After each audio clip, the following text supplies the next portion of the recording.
இன்றைக்கி நம்ம ரேசன் அரிசியை வச்சு இட்லி மாவு அரைக்க போகிறோம். அந்த இட்லி வந்து ரொம்ப சாஃப்டாகவும் இருக்கும், ரொம்ப வெள்ளை வெள்ளைன்னு இருக்கும். ரேசன் அரிசி ஸ்மெல்லோ எதுவுமே வராதுங்க. நம்ம இன்றைக்கி இட்லி மாவு ரேசன் அரிசியில் எப்படி அரைக்கலான்னு பார்க்கலாம். வாங்க பார்க்கலாம். நான் இந்த கிளாஸில் தாங்க ரைஸ் எடுத்துக்கிறேன். ரேசன் அரிசி இந்த கிளாஸுக்கு 4 கிளாஸ் ரேசன் அரிசி எடுத்துக்கிறேன். 1 கிளாஸ் மட்டும் இட்லி அரிசி, கடையில் வாங்கின இட்லி அரிசி சேர்த்துக்கிறேன். இதில் நான் மிக்ஸ் பண்ணி அளந்து எடுத்து வச்சுருக்கிறதுனால இட்லி அரிசி தனியாக போடலை, அதோட சேர்த்து வச்சுருக்கேன். ரேசன் அரிசி 4 கிளாஸ் இந்த கிளாஸுக்கு, இட்லி அரிசி 1 கிளாஸ், மொத்தம் 5 கிளாஸ் அரிசி எடுத்து வச்சுக்கிறோம். ஒரு 5 கிளாஸ் அரிசி எடுத்து போட்டுக்கிறோம்.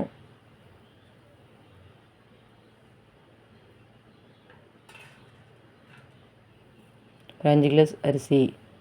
அதுக்கப்புறம் பச்சரிசி, ரேசன் பச்சரிசியே ஒரு 3 கிளாஸ் ரேசன் பச்சரிசி போட்டுக்கிறோம்.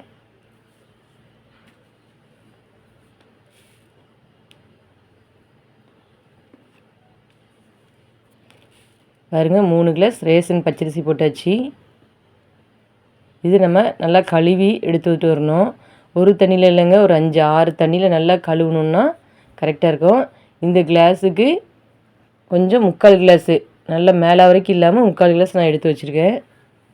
இதை நல்லா கழுவி எடுத்துகிட்டு வரணும். அதுக்கு முன்னாடி உளுந்து எவ்வளோ எடுக்கணுன்னா அந்த கிளாஸுக்கு நல்லா மேலே இருக்கிற அளவுக்கு நம்ம எடுத்துக்கணும். அப்புறம் கொஞ்சம் ஜவ்வரிசி ஒரு 2-3 ஸ்பூன் ஜவ்வரிசி எடுத்து வச்சுருக்கேன். இதையும் ஊற வச்சிடணும்.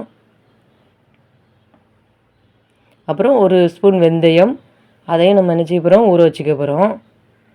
இப்போ இந்த 3 மட்டும்தான் ஊற வைக்கிறோம். பாருங்கள், நல்லா கழுவி, நல்லா பிசைஞ்சு கழுவி விடணும். அப்போ தான் அந்த ரேசன் அரிசியில் உள்ள அழுக்கெலாம், தூசிலாம் வெளியே போகும். இதே மாதிரி ஒரு 6 வாட்டி 7 வாட்டி தண்ணியில் நம்ம கழுவி எடுத்துட்டோம்னா நல்லா வெள்ளை வெள்ளைன்னு ரைஸ் ஆயிரும். அந்த ஸ்மெல்லுமே இருக்காது, நமக்கு ரேசன் அரிசியோட ஸ்மெல்லுமே நமக்கு இருக்காது. பாருங்கள், நான் ஊற வச்சு 4 மணி நேரம் ஆயிடுச்சு. ஜவ்வரிசியை இப்போ கிரைண்டரில் போடுறேன். தண்ணி ஊற்றாமல் வெறும் கிரைண்டரில் ஜவ்வரிசி தண்ணியை வடிச்சிட்டு, ஊற வச்ச தண்ணியை வடிச்சிட்டு உள்ளே போடணும். ஒரு 5 நிமிஷம் அப்படி சுற்ற விட்டுட்டோன்னா அந்த ஊறின ஜவ்வரிசிலாம் நல்லா இதாயிரும். ஜவ்வரிசி அரிசியோடு போட்டோன்னா அரைக்காது, அதனால் அரைப்படாது. அதனால் நான் என்ன செய்கிறேன்னா தனியாக போட்டு அதை அரைக்க விட்றேன். பாருங்கள், நான் 4 மணி நேரம் ஊற வச்ச அரிசி எப்படி வெள்ளை வெள்ளைன்னு தெளிவாக இருக்குதுன்னு, எவ்வளோ அழுக்காக இருந்துச்சு, நம்ம 6 தண்ணியில் கழுவுனதுனால எவ்வளோ தெளிவாக ஊறி வந்திருக்கு பாருங்கள். இப்போ ஜவ்வரிசியை அரைச்சிட்ருக்கோம். பாருங்கள், எப்படி நல்லா கம்மு மாதிரி அரைச்சி வந்துடுச்சு. முதல்ல ஜவ்வரிசியை அரைச்சி எடுத்துக்கணும். அரைச்சிட்டு நல்லா எல்லா ஜவ்வரிசியுமே அரைச்சிடுச்சு. இது கூட நம்ம அரிசி அரைக்கிறதுக்கு தேவையான தண்ணியை ஊற்றிக்கிறோம். நான் ஒரு 3-4 கிளாஸ் தண்ணி ஊற்றிக்கிறேன். அப்போ தான் அந்த கிரைண்டரில் நல்லா நிறுத்தாமல், கிரைண்டரில் மாவு சிக்காமல் நல்லா வரும். அதனால் தண்ணி நல்லா 3 கிளாஸ் தண்ணி எடுத்துக்கிறோம். இப்போ கிரைண்டரை ஓட விட்டுட்டே நான் அரிசி போடுறேன். எல்லா அரிசியும் போட்டு இடையில தண்ணி பத்தலைன்னா ஊற்றிக்கலாம். ஃபஸ்ட்டு ஜவ்வரிசி போட்டு அரைச்சிக்கிட்டு அப்புறம் தண்ணி ஊற்றிக்கிட்டு நம்ம அரிசி போட்டு அரைக்கிறோம். லாஸ்ட்டாக தான் உளுந்து அரைக்கணும்.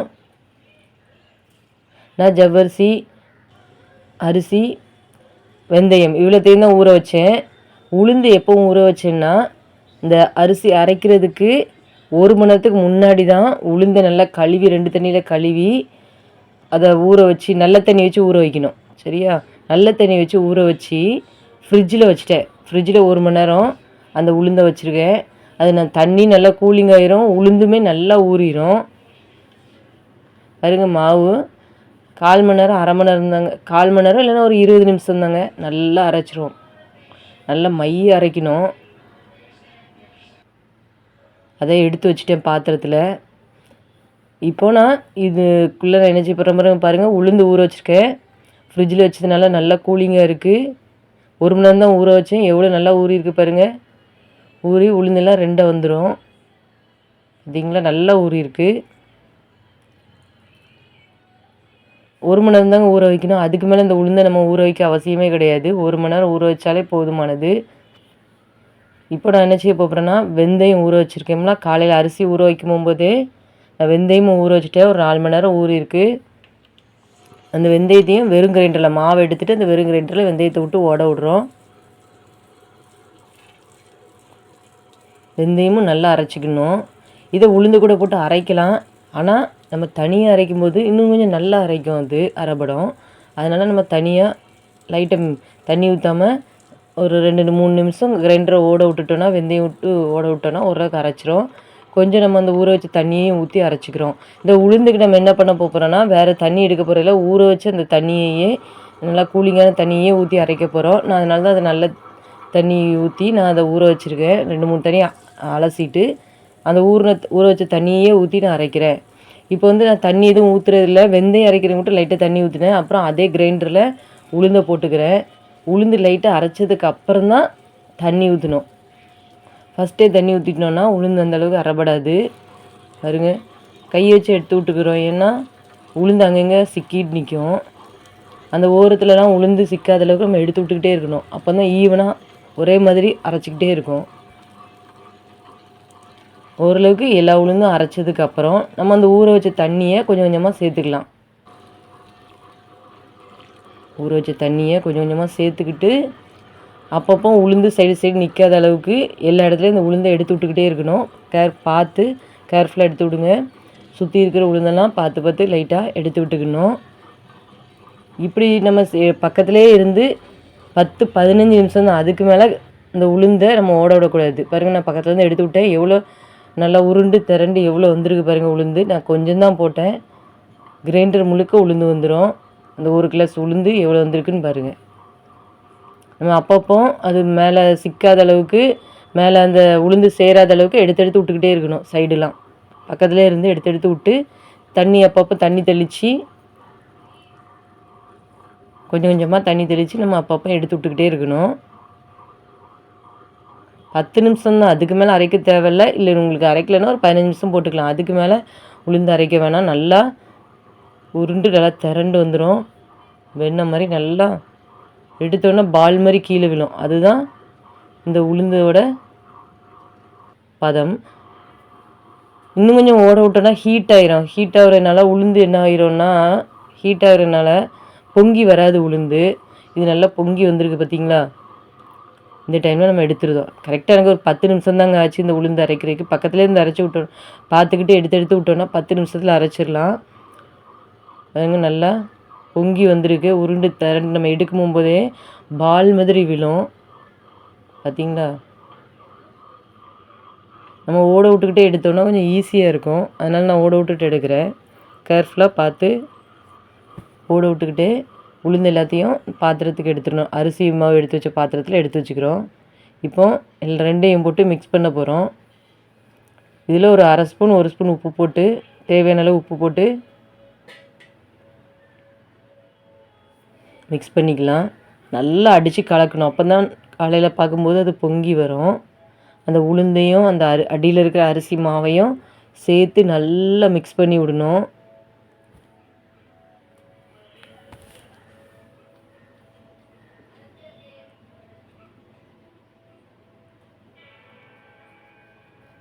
நல்லா சேர்த்து மிக்ஸ் பண்ணி விட்டுட்டு இதோ 2-3 பாத்திரத்தில் நான் பிரித்து வச்சுக்குவேன்.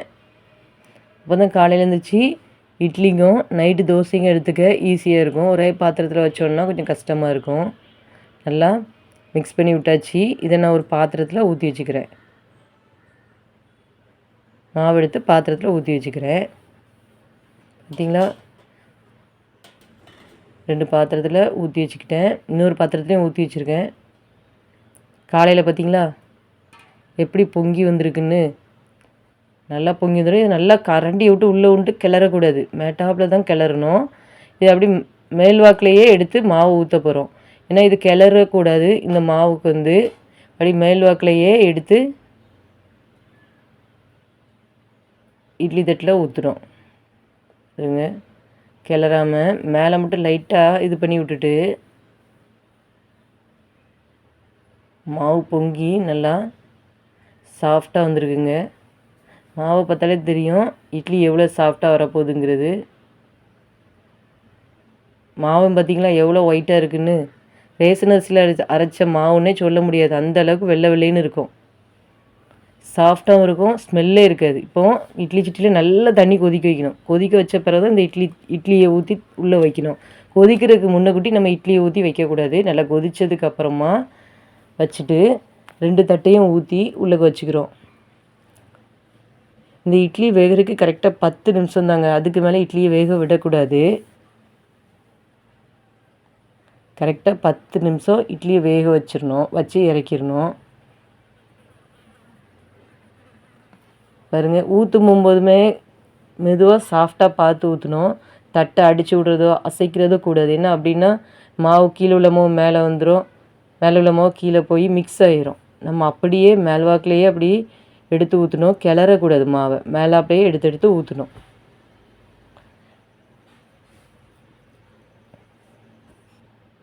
பாருங்கள், 10 நிமிஷம் தான் இட்லியே வச்சேன், நல்லா வெந்துடுச்சு. இப்போ நான் இதை எடுத்து காட்டுறேன் எப்படி இருக்குன்னு பாருங்கள். ரொம்ப சாஃப்டாக இருக்கும். 10 நிமிஷம்தான்.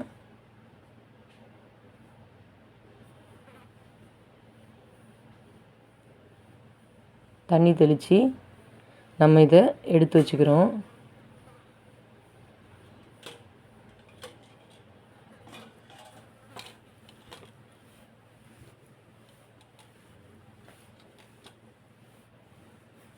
பாருங்கள் எவ்வளோ சாஃப்டாக அந்த இட்லியே நல்லா ஓட்டே இருக்கும். நல்லா சாஃப்டாக இட்லி பூ மாதிரி இருக்கும்.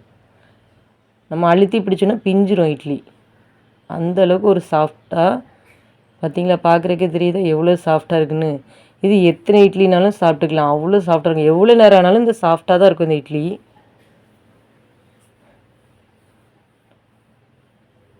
ரொம்ப சாஃப்டாக இருக்கும் இந்த இட்லி. இது ரேஷன் அரிசியில் அரைச்ச மாவில் செஞ்ச இட்லியான்னு கண்டுபிடிக்க முடியாத அளவுக்கு நல்ல வெள்ளையாகவும் இருக்கும், ரொம்ப சாஃப்டாகவும் இருக்குங்க. நான் எடுத்து அதே அளவுகளில் அரிசி எடுத்து ஊற வச்சு 4 மணி நேரம் அரிசி ஊற வைக்கணும், 1 மணி நேரம் உளுந்த ஊற வைக்கணும். அந்த மெத்தடில் நம்ம மாவு அரைச்சிக்கணும். அரைச்சி ஒரு 4 நைட்டு அரைச்சோன்னா காலையில் எடுத்து இட்லி ஊற்ற கரெக்டாக இருக்கும். ஒரு 3 மணி நேரம் புளிக்க வச்சா போதும். ஆனால் நான் நைட்டு அரைச்சதுனால காலையில் எடுத்து ஊற்றிக்கிட்டேன். பாருங்கள் இட்லி எவ்வளோ சாஃப்டாக இருக்குதுன்னு. நான் தோசையும் ஊற்றி காமிக்கிறேன் பாருங்கள். பாருங்கள், தோசை ஊற்றுறேன். ரொம்ப முறுமுறுன்னு நல்ல நைஸாக சூப்பராக வரும் தோசை. நீங்களும் இதேமாரி செஞ்சு பாருங்கள். ரொம்ப தோசையும் நல்லா முறுமுறுன்னு பாருங்கள் எவ்வளோ அழகாக வந்திருக்குன்னு. நீங்களும் ரேஷன் அரிசியில் இதே அளவு முறையில் எடுத்து இட்லியும் தோசையும் செஞ்சு சாப்பிடுங்க. தோசை ஊற்றும் போது மட்டும் அந்த மாவில் கொஞ்சம் தண்ணி ஊற்றி தோசை மாவு பதத்துக்கு கலக்கி எடுத்துக்கோங்க. அப்போ தான் தோசை நல்லா சாஃப்டாக வரும். பிடிச்சிருந்தா லைக் பண்ணுங்கள், ஷேர் பண்ணுங்கள், சப்ஸ்கிரைப் பண்ணுங்கள். அப்புறம் நீங்களும் இந்த ரேஷன் அரிசியில் செஞ்சு பாருங்கள். ரேஷன் அரிசி ரொம்ப உடம்புக்கு நல்லது. நீங்களும் செஞ்சு பாருங்கள். தேங்க்யூ, பாய். நெக்ஸ்ட் வீடியோவில் சந்திப்போம்.